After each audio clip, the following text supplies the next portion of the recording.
የዶናልድ ትራምፕ ለጦርነት ተዘጋጁ መልእክት ገደል አፋፍ የገባው የሰላም ድርድር Elaborate and unprecedented security measures are in place in the city of Islamabad. 10,000 security forces personnel. ፓኪስታን በ10 ሺህ የሚቆጠሩ ወታደርና ፖሊስ አሰማርታም በጥብቅ እጀባ አደራዳሪዎችን እየተቀበለች ይገኛል። የአሜሪካው የተደራዳሪ ልዑክም እስላማባድ ገብቷል።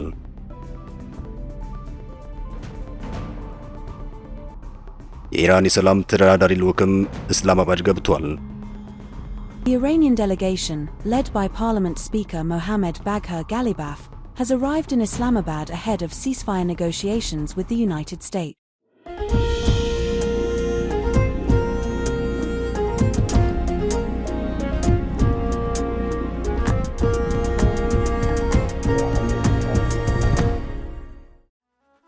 የአሜሪካው ምክትል ፕሬዝዳንት ጄዲ ቫንስ ፓኪስታን የደረሱት ዘግይተው እንደሆነ ተነግሯል። ከምክትል ፕሬዝዳንቱ ባሻገር የፕሬዝዳንት ዶናልድ ትራምፕ የመካከለኛው ምስራቅና የሰላም ተወካይ ስቲቭ ዊትኮፍ እንዲሁም አማቻቸው ጃሬድ ኩሽነርም ወደ እስላማባድ አቅንተዋል። የኢራን ተወካዮችም ማምሻውን በአፈ ጉባኤው መሐመድ ጋሊባፍ እየተመሩ ፓኪስታን መግባታቸው ይታወቃል። የፓኪስታን ዋና ከተማ በከፍተኛ ጥበቃ ስር ስትሆን ከተማዋ ጸጥ ረጭ እንዳለችም ከአካባቢ የሚወጡ መረጃዎች እየጠቆሙ ይገኛል። ፓኪስታን ድርድሩ ይሳካ ዘንድ ታሪካዊ ሚናን ይወጣል ብትልም ከቴህራን ሆነ ከዋሽንግተን በኩል የሚወጡ አስተያየቶች አደገኛ ሆነው ቀጥለዋል። በአሜሪካ የፓኪስታን አምባሳደር የሆኑት ሪዝዋን ሰይድ ሼክ ዛሬ በቴህራንና በትራምፕ አስተዳደር መካከል ታሪካዊ ውይይት ይደረጋል ሲሉ ለአልጀዚራ አስታውቀዋል። በርካታ ውጣ ውረዶች እንደሚኖሩት ያልካዱት አምባሳደሩ ኢስላማባድ የቻለችውን ሁሉ ለበጎ ውጤት ትሰራለች በሚል አረጋግጠዋል። ቫንስ ከኢራን ተወካዮች ጋር በሁለት ሳምንታት የተኩስ አቁምና በተለያዩ ጉዳዮች ላይ የሚደራደሩ ሲሆን ወደ ስልጣን ከመጡበት ጊዜ አንስቶም በሪፐብሊካኖች የተሰጣቸው ከባዱ የቤት ስራቸው ይሆናል ተብሎ ይጠበቃል። ቀጣዩ አሜሪካ ፕሬዝዳንት ለመሆንም የምርጫ ቅስቀሳ ሊሆናቸው እንደሚችል ተገምቷል። በሌላ በኩል ግን ፕሬዝዳንት ትራምፕ ለጦርነት ተዘጋጁ እያሉ ይገኛል።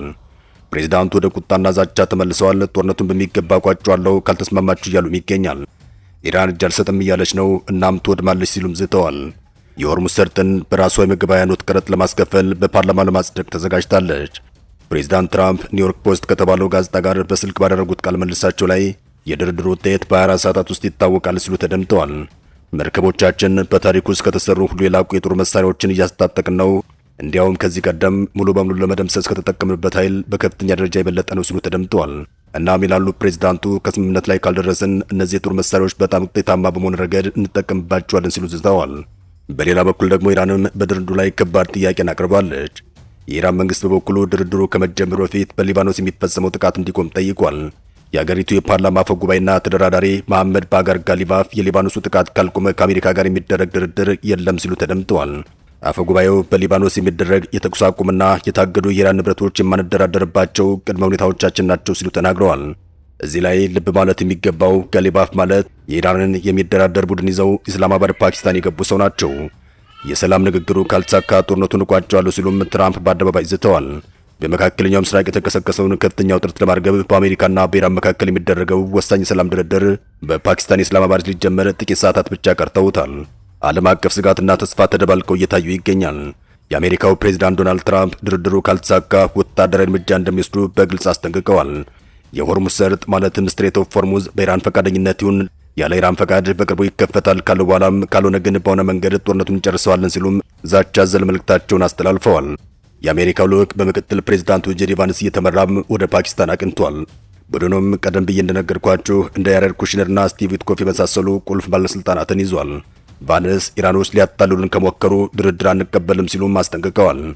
በአሜሪካና በኢራን መካከል ለሚደረገው ከፍተኛ ድርድር የአሜሪካ ምክትል ፕሬዝዳንት ጄዲ ቫንስ ወደ ፓኪስታን ያቀኑት በኢራን ምርጫ ነው እየተባለ ይገኛል። ይህም ጉዞ ድንገተኛ ሳይሆን ኢራን ራሷ ቫንስ በንግግሩ ላይ እንዲሳተፉ ፍላጎቷን ከገለጸች በኋላ የመጣ መሆኑ ተሰምቷል። ምክትል ፕሬዝዳንቱም ከትራምፕ ቡድን ውስጥ የተሻሉና የሰላም ሰው ተደርገው በኢራን ዘንድ ታይተዋል።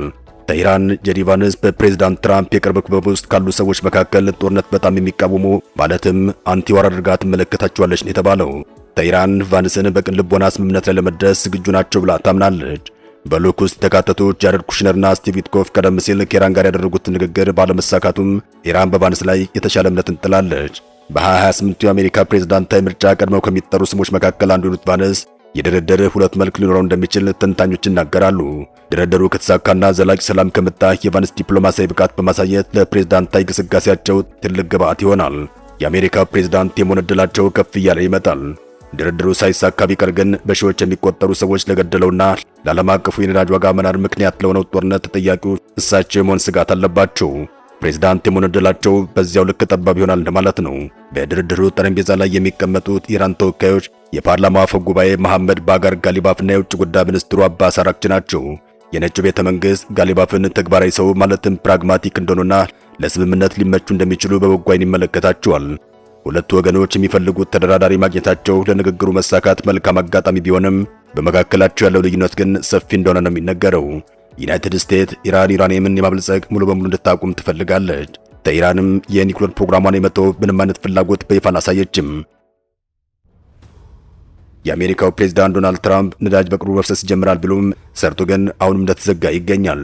ምክትል ፕሬዝዳንት ጄዲ ቫንስ ወደ ፓኪስታን ሲያቀኑ እኛ እጃችንን ለመዘርጋት ዝግጁ ነን፣ ኢራንም በቅን ልቦና መቅረብ አለባት ሲሉ ተደምጠዋል።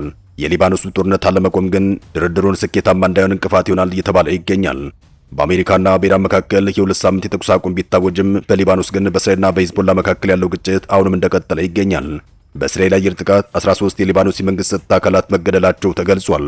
እስራኤልና አሜሪካም የተኩስ አቁሙ ሊባኖስን አይጨምርም ሲሉ፣ ኢራን ግን ሊባኖስ የጦርነቱ አካል ናት በማለት እየተከራከረች ይገኛል። ኢራንም በሆርሙዝ ባህረ ሰላጤ ለሚያልፉ መርከቦች ክፍያ በራሷ ገንዘብ ሪያል እንዲሆን ልታደርግ እንደሆነ እየተሰማ ይገኛል። ይህ ደግሞ ለአሜሪካ መርዶ ሲሆን በጦርነት እቋጫለሁ የሚል ዛቻ እንድትገባም እያደረጋት ይመስላል። ኢራን ደግሞ ካሁን በኋላ ነጻ የሚባል ነገር የለም እያለች ነው። የኢራን ፓርላማ የብሔራዊ ደህንነት ኮሚሽን ኃላፊ እንደገለጹት በሆርሙዝ ባህረ ሰላጤ በኩል ለሚያልፉ የንግድ መርከቦች የሚጠየቅ የትራንዚት ክፍያ በኢራን ብሔራዊ ገንዘብ ሪያል እንዲከፈል የሚጠይቅ የህግ ረቂቅ ለፓርላማ ቀርቧል። ይህ መረጃ ይፋ የሆነው በሙምባይ የሚገኘው የኢራቅ ቆንጽላ ጽሕፈት ቤት ትናንትና አርብ ዕለት በኤክስ ማህበራዊ ገጹ ላይ ባስተላለፈው መግለጫ ነው። እንደ ዘገባው ከሆነም እስካሁን በዓለም አቀፍ ደረጃ በዶላር አሊያም በሌሎች ጠንካራ ገንዘቦች ይከፈል የነበረው የትራንዚት ታሪፍ በቀጣይ በኢራን ሪያል ብቻ እንዲሆን ታቅዷል።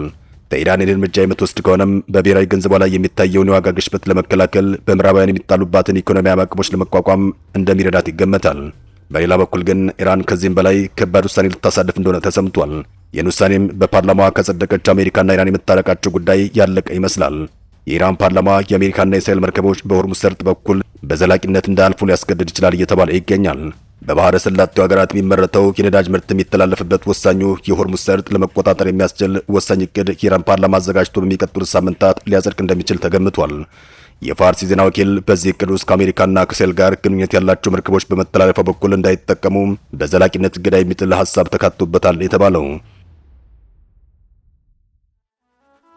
በሆርሙዝ ባህረ ሰላጤና በፋርስ ባህረ ሰላጤ አካባቢ ያለውን የደህንነትና ዘላቂ ልማትን ለማረጋገጥ በሚል በተዘጋጀው በአዲሱ እቅድ መሰረት በመርከቦች እንቅስቃሴ የሚገኝን ገቢ በተመለከተ ጉልህ ለውጥ እንደሚኖር የፓርላማው የሲቪል ኢንጂነሪንግ ኮሚሽን ኃላፊ ተናግረዋል።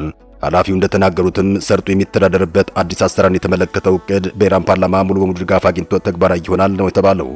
ባለስልጣኑ የኢራን መንግስት በሰርጡ ላይ የሚኖረውን ቁጥጥርና የበላይነት ለማረጋገጥ በተዘጋጀው አዲስ እቅድ ላይ 5 ዋና ዋና ነጥቦች መካተታቸውን ኃላፊው ተናግረዋል። አንደኛው የጠላት መርከቦች እንዳይተላለፉ መከልከል የሚል ሲሆን ከአሜሪካና ከእስራኤል ጋር ግንኙነት ያላቸው የነዳጅ ጫኝ መርከቦች በዘላቂነት በሆርሙዝ ሰርጥ በኩል እንዳያልፉ ይታገዳል እንደማለት ነው። ሁለተኛው ከመርከቦች ክፍያ መሰብሰብ ሲሆን በሆርሙዝ ሰርጥ በኩል የሚያልፉ መርከቦች ለደህንነታቸው ሲባል ብለውም ለሌሎች ተያያዥ ጉዳዮች ለሚያገኙት አገልግሎት ክፍያ ይጠበቅባቸዋል የሚል ነው። ሶስተኛው ፋርስ ባህረ ሰላጤ የሚለው ስም ጥቅም ላይ እንዲውል ማድረግ ነው። ሁሉም በሰርጡ የሚተላለፉ መርከቦች በሚኖራቸው የደብዳቤ ለውጥ በሚያዘጋጇቸው ሰነዶችና የሬዲዮ መልእክቶቻቸው ይፋዩና ታሪካዊውን የፋርስ ባህረ ሰላጤ የሚለውን ስያሜ እንዲጠቀሙ ማድረግ የሚል ይገኝበታል። ይህ ደግሞ አሜሪካና ኢራን ሊያስማማ አይችልም እየተባለ ይገኛል። የሆርሙዝ ባህረ ሰላጤ በዓለም ላይ ካሉ የነዳጅ መሸጋገሪያ መንገዶች እጅግ ወሳኝ እንደሆነ ይነገራል። በየቀኑም በአማካኝ 21 ሚሊዮን የሚጠጋ በርሜል ድፍድፍ ነዳጅ በዚህ መስመር በኩል ያልፋል። በዓለም ላይ ከሚመረተው ነዳጅ ወደ 20 በመቶ ያክሉ በዚህ ጠባቦች በኩል ወደ ተለያዩ ሀገራት ይጓጓዛል። ይህ የፓርላማ ሐሳብ ጸድቆ ወደ ሥራ ከገባም በዓለም አቀፍ ገበያ ላይ የነዳጅ ዋጋ በከፍተኛ ሁኔታ ሊኖር እንደሚችል እየተነገረ ይገኛል። ኢራን ዶላርን ከንግድ ስርዓቷ በማስወጣት ሌሎች ሀገራት አርያ ለመሆን እየሞከረች መሆኑን ያሳያልም እየተባለ ይገኛል። ይህ ደግሞ በአሜሪካና በኢራን መካከል ያለውን የፖለቲካ ፍጥጫ ወደ አዲስ ምዕራፍ ሊያሸጋግረው እንደሚችል ስጋቶች አሉ። ይህ በእንዲህ እንዳለ በኢራን ከፍተኛ የፖለቲካና ወታደራዊ አመራሮች መካከል ከአሜሪካ ጋር ለሚደረግ ወሳኝ ድርድር በሚሰየመው ልዑክ ዙሪያም የሐሳብ መከፋፈልና ፍጥጫ መፈጠሩ እየተሰማ ይገኛል። እንደ ኢራን ኢንተርናሽናል ዘገባ ከሆነ የኢራን አብዮታዊ ዘብ አይአርጂሲ ዋና አዛዥ አህመድ ሻሂድ የውጭ ጉዳይ ሚኒስትሩን አባስ አራግቺንና የፓርላማ አፈ ጉባኤውን መሐመድ ባጋር ጋሊባፍን ከስልጣን ለመገደብ እየሞከሩ ይገኛል። ከፍተኛ ወታደራዊ አዛዥ አህመድ ሻሂድ መሐመድ ባጋር ዞልጋርድ በድርድር ቡድን ውስጥ እንዲካተቱ ከፍተኛ ግፊት እያደረጉ ይገኛል። ዞልጋርድ በቅርቡ በፕሬዝዳንት መስዑድ ፐዘሽኪያን ላይ በደረሰ ግፊት የብሔራዊ ደህንነት ምክር ቤት ጸሐፊ ሆነው መሾማቸው ይታወሳል። በሌላ በኩል ተደራዳሪዎቹ ዞልጋርድ ለዚህ አይነት ስትራቴጂካዊ ድርድር ልምድ የሌላቸው በሚል ጥያቄውን ውድቅ ማድረጋቸውም እየተዘገበ ይገኛል። የብሔራዊ ዘቡ አመራሮች በድርድሩ ላይ ጥብቅ መስመር አስቀምጠዋል። የኢራን የሚሳኤል ፕሮግራም በማንኛውም ሁኔታ ለድርድር እንዳይቀርብ ትዕዛዝ ማስተላለፋቸውም ተሰምቷል። የአሜሪካው ፕሬዝዳንት ዶናልድ ትራምፕ በትሩዝ ሶሻል ገጻቸው ላይ ባስተላለፉት መልእክት ኢራን ሰርጡን መልሶ ለመክፈት የምታደርገው ጥረት ታማኝነት የጎደለው ነው ሲሉ ወቅሰዋል። ስምምነታችን እንዲህ አልነበረም ሲሉም ቁጣቸውን ገልጸዋል። ምክትል ፕሬዝዳንት ጄዲ ቫንስ በበኩላቸው ወደ ፓኪስታን በሚደረገው ጉዞ ላይ በሰጡት መግለጫቸው ኢራናውያን በቅን ልቦና ለመደራደር ፈቃደኛ ከሆኑ እኛም እጃችንን ለመዘርጋት ዝግጁ ነን ሲሉ ተደምጠዋል። የኢራን ፓርላማ አፈ ጉባኤ ጋሊባፍ ድርድሩ እንዲጀመር በሊባኖስ በኩል የተኩስ አቁም መኖር አለበት ሲሉ ቢከራከሩም እስራኤልና አሜሪካ ግን ይህን ጥያቄ ውድቅ አድርገውታል። ሰላም ለመላ ዓለም ይሁን። አበቃን። ሰናይ ጊዜን ተመኘን።